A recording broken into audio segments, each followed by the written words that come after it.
Assalamualaikum warahmatullahi wabarakatuh. Shalom, Om Swastiastu, Namo Buddhaya, salam sejahtera untuk kita semua. Selamat siang untuk Pak Arif di tempat, selaku dosen dari Metode Riset Sosial. Pada kesempatan kali ini, kami dari kelompok 8 ingin mempresentasikan mini proposal riset kami yang berjudul Pengaruh Imperialisme Budaya Korea atau Korean Wave terhadap pola serta preferensi konsumsi masyarakat di Indonesia, khususnya dalam lingkup mahasiswa atau mahasiswi hubungan internasional Universitas Brawijaya angkatan 2020. Kelompok kami terdiri dari saya sendiri, Misha Ratna, dari Maesara Sabrina, Mediana Septa, dan juga Alma Mediana. Baik, selanjutnya akan dipaparkan oleh teman saya. Jadi latar belakangnya sendiri, kemajuan teknologi informasi seiring berjalannya proses globalisasi saat ini telah membuka jalan yang sangat besar bagi pertukaran informasi serta interkoneksi antar negara. Mudahnya akses komunikasi serta kehadiran internet dan media sosial menyebabkan terjadinya imperialisme budaya yang disebabkan oleh mudahnya pertukaran budaya hingga masuknya budaya asing ke dalam suatu bangsa. Hal itu tercermin dalam fenomena Korean Wave atau yang biasa disebut Hallyu yang menyebar di Indonesia. Keberhasilan Korea Selatan dalam memanfaatkan kekuatan internet dan media sosial untuk meningkatkan image building serta nation branding-nya melalui musik K-pop, film atau drama Korea, serta gastrodiplomasi yang mereka sebarkan secara perlahan mengubah pemikiran masyarakat Indonesia menjadi lebih Korea sentris. Banyak dari masyarakat Indonesia yang terpengaruh dan mencontoh gaya hidup orang Korea serta mengkonsumsi produk-produk Korea mulai dari produk kecantikan, fashion, hingga makanan-makanan yang identik dengan Korea. Pengaruh tersebut jelas memberikan dampak yang besar terhadap pola konsumsi masyarakat di Indonesia. Perilaku konsumen adalah proses di mana seorang individu menemukan, membeli, menggunakan, mengevaluasi, dan bertindak setelah mengkonsumsi suatu produk, jasa, atau ide yang diharapkan dapat memenuhi kebutuhannya. Tentu saja ketika Korean Wave atau Hallyu mulai merebak dan populer, perilaku yang mempengaruhi konsumsi masyarakat didasarkan pada faktor budaya yang dibawa Korea ke Indonesia. Banyak dari masyarakat Indonesia yang menghabiskan pengeluarannya untuk membeli berbagai macam produk kecantikan serta produk-produk lain yang ke Korea-Koreaan. Bagian dari mereka juga menghabiskan pengeluarannya untuk membeli berbagai macam merchandise serta album dari boyband atau girl band K-pop favoritnya. Oleh karena itu, hal tersebut menjadi alasan bagi kami untuk melakukan penelitian guna mengetahui seberapa besar dampak Korean Wave terhadap pola serta preferensi konsumsi masyarakat di Indonesia, khususnya pada kalangan mahasiswi HIUB angkatan 2020. Bisa tolong di next.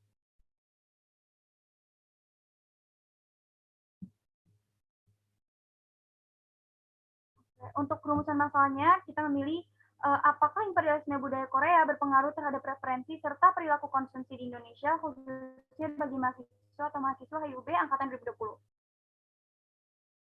Dan tujuan penelitiannya, sejalan dengan rumusan masalah, tujuan penelitian yang kita ambil adalah untuk mengidentifikasi bagaimana imperialisme budaya Korea berpengaruh terhadap preferensi serta perilaku konsumsi masyarakat di Indonesia. Seperti yang tadi kita beritahu bahwa kita akan meneliti terkhusus bagi mahasiswa atau mahasiswa HIUB angkatan 2020.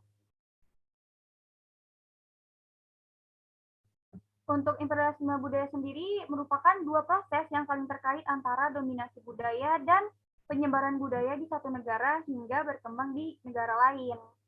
Jadi imperialisme itu adalah kebijakan yang memungkinkan suatu negara besar dan kuat untuk menguasai pemerintahan, ekonomi, dan budaya di wilayah lain dengan tujuan memaksimalkan wilayah yang dipelihara dan dikuasainya agar negara tersebut dapat dipertahankan atau dikembangkan. Imperialisme ini itu tidak hanya dalam bentuk politik, jadi mereka juga ada nih dalam bentuk budaya. Salah satu definisinya itu didefinisikan oleh Edward Said yang menganggap bahwa imperialisme budaya itu adalah proses di mana masyarakat memasuki sistem dunia yang lebih modern melalui budaya dominan, di mana budaya dapat dengan mudah menyebar secara tidak langsung dan membentuk suatu formasi sosial. Untuk Korean Wave sendiri itu merupakan fenomena yang menjelaskan penyebaran budaya yang berasal dari Korea Selatan seperti musik K-pop, K-drama, dan film layar lebar di lingkungan internasional. Fenomena Hallyu tersebut bermula di wilayah Asia dan semakin berkembang luas hingga ke wilayah Eropa, Afrika, serta mendominasi wilayah Amerika Serikat hingga saat ini. Nah, untuk preferensi dan perilaku konsumennya, jadi perilaku konsumen merupakan konsep yang mencakup kegiatan setiap orang yang terlibat langsung dalam pengadaan dan penggunaan barang dan jasa, termasuk proses pengambilan keputusan, persiapan, dan keputusan atas kegiatan tersebut. Sedangkan preferensi konsumen didefinisikan sebagai perasaan suka atau tidak suka, seperti halnya kecenderungan individu terhadap suatu produk, apakah produk atau jasa tersebut tertarik baginya untuk dikonsumsi atau tidak. Menurut Philip Kotler dan Armstrong, perilaku konsumen dipengaruhi oleh beberapa faktor yang salah satunya terkait dengan yang sedang kita teliti yaitu faktor budaya. Karena menurut Schiffman dan Kanuk, budaya adalah semangat keyakinan nilai dan kebiasaan yang dipelajari yang dapat memandu perilaku konsumen anggota masyarakat tertentu.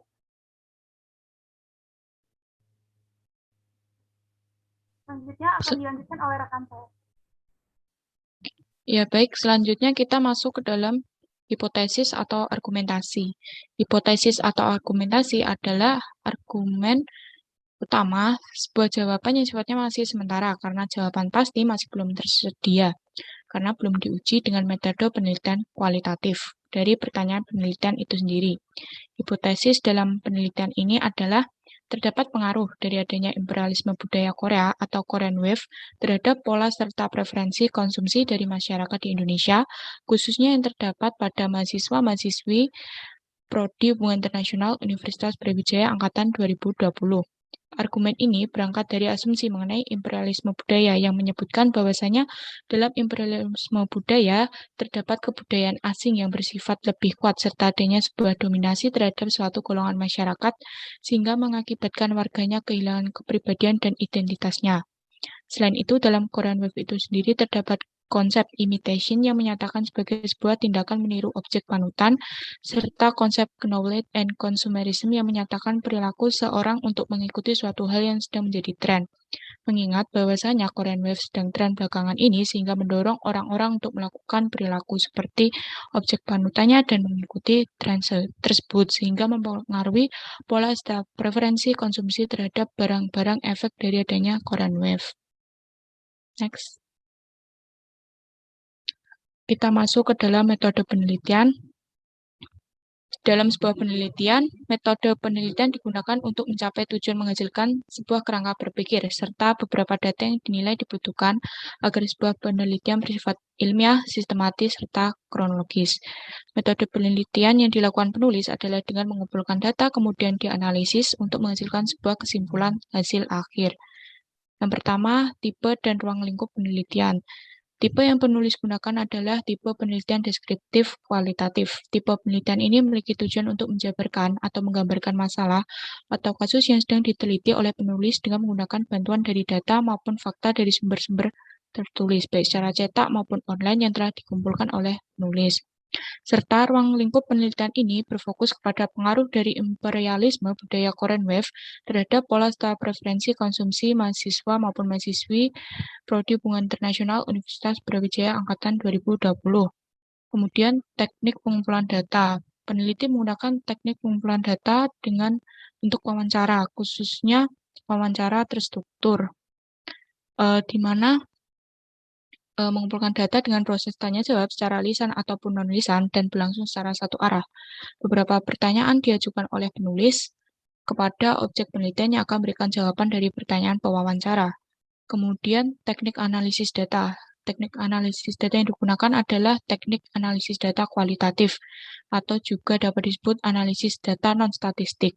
Dalam melakukan analisis data dilakukan beberapa prosedur tahapan seperti mengklasifikasikan data, menyeleksi data, serta menganalisa data yang telah didapatkan dengan konsep yang telah disepakati dan proses terakhir adalah menarik hasil kesimpulan. Yang keempat adalah sistematika. Laporan penelitian ini akan disusun menjadi 3 bab, yaitu bab pertama, pendahuluan yang berisi poin penting seperti latar belakang, pertanyaan penelitian, tujuan pustaka, hipotesis, serta metode penelitian. Kemudian bab 2 yaitu pembahasan. Penulis melakukan analisis untuk mendapatkan hasil akhir dari penelitian yang dilakukan. Analisis dilakukan dengan melihat data-data yang telah dikumpulkan dan kemudian menyimpulkannya. Kemudian terdapat bab 3 yaitu penutup. Pada bab ketiga ini penulis memberikan kesimpulan terhadap keseluruhan dari isi penelitian dan memberikan penutup. Selanjutnya akan dijelaskan oleh teman saya. Terima kasih.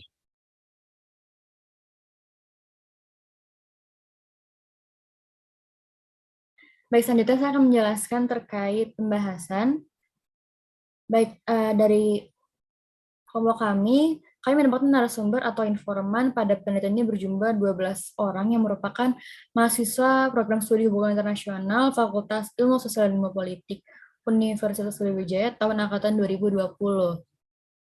Nah, mengingat teknik pengumpulan data penelitian ini menggunakan teknik wawancara, maka berdasarkan hasil wawancara yang telah dilakukan oleh kelompok kami, seluruh informan memiliki kondisi dan aktivitas yang berbeda-beda terkait pola konsumerismenya dan juga ketertarikan mereka akan budaya Korea. Hal-hal yang mempengaruhi situasi mereka untuk membeli barang-barang impor Korea ini maupun segala jenis bentuk yang mempengaruhi preferensi konsumsi mereka juga beragam. Bahkan rentang jumlah harga yang dikeluarkan mereka untuk membeli barang-barang impor dari Korea ini juga berbeda-beda tergantung pada ketertarikan narasumber masing-masing. Hasil penelitian kelompok kami menunjukkan bahwa variabel aktor kebudayaan Korea berpengaruh terhadap perilaku konsumen di kalangan mahasiswa program studi hubungan internasional Universitas Sriwijaya angkatan 2020. Hal ini dapat terbukti dan dapat dilihat dari hasil penelitian yang sudah terlampir di lampiran nanti, dan seluruh narasumber menyatakan bahwa mereka memang tertarik dan menyukai budaya Korea, diantaranya seperti drama Korea, makanan Korea, fashion Korea, hingga industri musik negara Korea atau biasa kita dengar K-pop.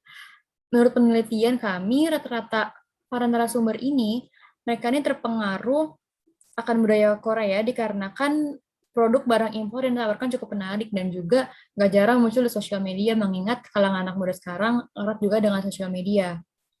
Selain itu, hobi untuk menonton drama Korea juga merupakan salah satu faktor utama yang mendorong ketertarikan mereka akan budaya Korea. Karena tak bisa dipungkiri bahwa Korea memang merupakan salah satu negara dengan produksi perfilman yang sangat berkualitas, baik dari alur cerita maupun segi sinematografi. Bahkan tak sedikit juga narasumber kami menyatakan bahwa mereka ini menyukai film-film Korea karena genrenya yang beragam dan cara mereka untuk mempromosikan budaya Korea dalam film itu cukup menarik. Tak hanya film, industri musik juga berpengaruh besar terhadap beberapa narasumber dalam memilih budaya Korea sebagai hal yang digemari dikarenakan lagu serta irama yang nikmat untuk didengar disuguhi dengan genre yang beragam juga. Penyanyi yang membawakan lagu-lagu Korea ini atau biasa disebut idol seringkali juga mengenakan pakaian yang cukup berbeda dengan budaya kita, budaya Indonesia, namun fashion mereka ini cukup menarik untuk dicoba. Dan nggak jarang juga kadang menjadi tren di kalangan anak muda. Itu mengapa fashion juga merupakan alasan untuk menyukai budaya Korea bagi beberapa orang. Kemudian faktor-faktor inilah yang pada akhirnya mempengaruhi preferensi narasumber sebagai konsumen dalam kegiatan konsumsi sehari-hari. Walaupun nggak semuanya narasumber menghabiskan biaya yang cukup besar, namun beberapa narasumber kami menghabiskan biaya narasumber yang lumayan cukup besar, mulai dari 500.000 hingga 1 juta rupiah dalam kurun waktu 1 bulan untuk membeli barang-barang berbau Korea yang mereka inginkan. Barang yang dibeli pun beragam, mulai dari skincare, merchandise, baju, hingga alat musik. Selain itu, makanan juga menjadi salah satu hal yang paling sering dibeli oleh para narasumber dikarenakan rasa penasaran dan ingin mencoba. Jadi sederhananya bisa kami simpulkan bahwa faktor-faktor dari budaya Korea sangat erat pengaruh terhadap kegiatan konsumsi narasumber dikarenakan terbukti dari jumlah biaya yang dikeluarkan untuk berbelanja Korean staff dalam kurun waktu 1 bulan bisa lebih dari 100.000 rupiah. Selanjutnya akan dilanjutkan oleh teman saya. Adanya globalisasi memungkinkan penyebaran arus budaya bergerak secara cepat, dibantu oleh adanya teknologi dan akses internet yang memungkinkan penyebaran budaya berdampak ke seluruh masyarakat dunia. Pengaruh Korean Wave atau Hallyu masuk ke wilayah Indonesia mengubah selera masyarakat Indonesia baik dalam aspek busana, makanan, musik, hingga tontonan acara. Seiring waktu, masuknya barang-barang budaya Korea mampu menarik perhatian pada para masyarakat Indonesia untuk mengonsumsi barang-barang budaya Korea. Hallyu memiliki peminat dari berbagai kalangan usia, terutama remaja-remaja sebagai sasaran utama target konsumen. Berdasarkan hasil wawancara dan pembahasan mengenai pengaruh imperialisme budaya Korea terhadap pola dan preferensi konsumsi mahasiswa HIUB angkatan 2020, dapat ditarik kesimpulan bahwa terbukti adanya pengaruh besar dalam tingkah konsumsi mahasiswa HIUB 2020. Hasil penelitian yang dilakukan kepada 12 mahasiswa menunjukkan ketertarikan pada budaya Korea termasuk drama Korea, makanan Korea, fashion Korea, hingga industri musik negara Korea atau K-pop yang terpengaruh oleh media sosial dan orang sekitar yang kerap menayangkan budaya-budaya Korea sehingga memunculkan ketertarikan untuk membeli barang-barang impor atau yang berbau nuansa budaya Korea. Jumlah yang dikeluarkan juga beragam dimulai dari 100.000 hingga 1 juta per bulan. Berdasarkan penelitian yang kami lakukan, dapat dibuktikan bahwa pengaruh Korea memang benar dapat mempengaruhi tingkat konsumsi masyarakat Indonesia, terutama mahasiswa HIUB angkatan 2020.